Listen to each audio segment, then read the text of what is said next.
الحمد للہ وحدہ لا شریک لہ والصلاة والسلام علی من لا نبی بعدہ اما بعد۔ اللہ سبحانہ و تعالیٰ کا بے انتہا فضل و احسان ہے کہ اس نے ہمیں رمضان المبارک کا روزہ رکھنے اور عید الفطر کی نماز ادا کرنے کی توفیق عطا فرمائی ہے۔ اب یہ جو مہینہ شروع ہو چکا ہے، شوال المکرم کا مہینہ ہے۔ اس مہینے کی فضیلت احادیث مبارکہ میں موجود ہے۔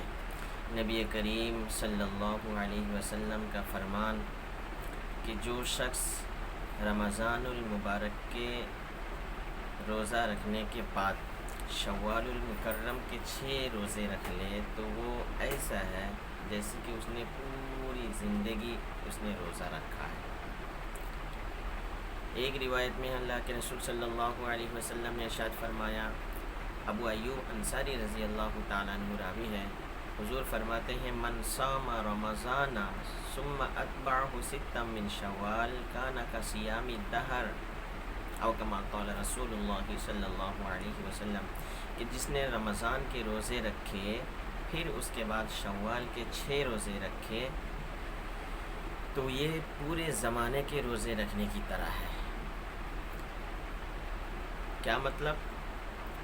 کہ اللہ سبحانہ و تعالیٰ نے قرآن پاک کے اندر ارشاد فرمایا، من جاء بالحسنۃ فلہ عشر امثالھا، کہ جس نے ایک نیکی کی تو اللہ تبارک و تعالیٰ ایک نیکی کا اجر اس کو 10 گنا بڑھا کے دیتے ہیں۔ تو ایک نیکی کا اجر کم سے کم 10 گنا۔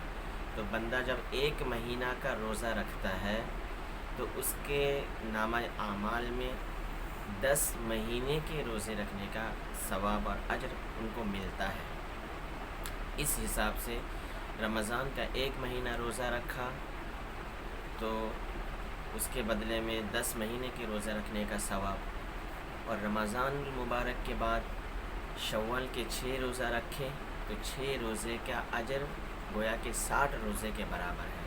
تو یہ 2 مہینہ بنتے ہیں۔ تو رمضان کے روزہ رکھنے کی وجہ سے 10 مہینہ کا ثواب اور شوال کے 6 روزے رکھنے کے 2 مہینہ کا ثواب، تو ادھر 10 اور ادھر 2، گویا کہ 12 مہینہ پورا سال روزہ رکھنے کا اجر ان کو ملا۔ کتنا خوش نصیب ہے وہ شخص جو رمضان المبارک کے روزہ بھی رکھے اور اس کے بعد شوال کے 6 روزے رکھنے کا اہتمام کرے۔ لیکن قابل غور بات یہ ہے، اگر کسی کے ذمے رمضان کے چھوٹے ہوئے روزہ ہو، جیسے کوئی شخص بیمار تھا روزہ نہیں رکھ سکا تو رمضان کے بعد اس کو ادا کر لے، یا کوئی سفر میں تھا روزہ نہیں رکھ پایا تو اس روزہ کو بعد میں قضا کر لے، ادا کر لے۔ تو اس طریقے سے، اور اگر کسی کے ذمے کوئی چھٹی ہوئی روزہ نہ ہو، قضا نہ ہو، تو رمضان کے بعد شوال کے 6 روزے کا رکھنے کا اہتمام کرے۔ اور یہ ضروری نہیں کہ عید کے بعد دوسرے دن سے شروع ہو جائے، بلکہ پورے مہینے میں کسی بھی وقت رکھ سکتے ہیں، اس میں کوئی حرج نہیں ہے۔